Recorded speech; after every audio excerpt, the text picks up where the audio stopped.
From let's study. देखिए मैं आपको एक टॉपिक करा रहा था अभी जेपी गिलफोर्ड से रिलेटेड। प्रीवियस वीडियो में अगर आप देखोगे तो उसमें उन्होंने अभिसारी और अपसारी चिंतन की बात की है, यानी कि कन्वर्जेंट थिंकिंग और डाइवर्जेंट थिंकिंग की बात की है। सीटेट में, आरटेट में और काफ़ी टीचिंग जो एग्जाम है इनमें से ये क्वेश्चन पूछा जाता है। तो फ्रेंड्स मैंने कुछ फैक्ट्स आपके लिए नोट डाउन किए हैं, काफ़ी ईजी हैं। आप देखिए इसके अंदर बेसिकली जो कन्वर्जेंट थिंकिंग होती है वो फैक्ट्स के बारे में बात करती है।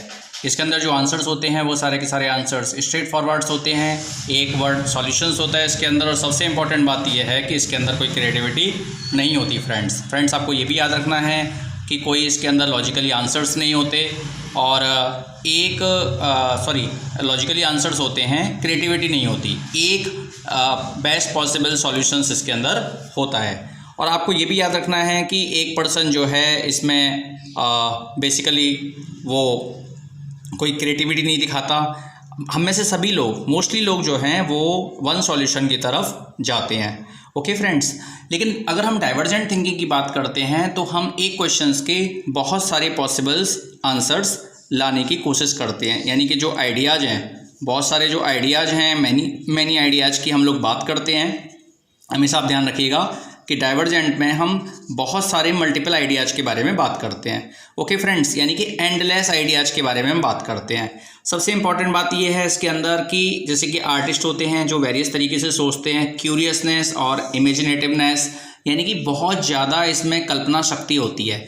कोई एक प्रॉब्लम आपके पास आती है तो ये नहीं है कि आप उसका एक बेस्ट पॉसिबल सॉल्यूशन देखोगे। अगर वो देखोगे तो फिर आप ये अभिसारी चिंतन यानी कि कन्वर्जेंट थिंकिंग की हम लोग बात करते हैं। लेकिन जब आप एक प्रॉब्लम के मल्टीपल सॉल्यूशन देखोगे, A, B, C, D और ब्रेन स्टॉर्मिंग, यानी कि आप पूरे ब्रेन का इस्तेमाल करोगे, मल्टीपल आइडियाज सोचोगे, तो वो हम बोल सकते हैं कि वो डाइवर्जेंट थिंकिंग है। फ्रेंड्स इसके अंदर बहुत सारे आइडिया आप सोचते हो, क्रिएटिविटी होती है।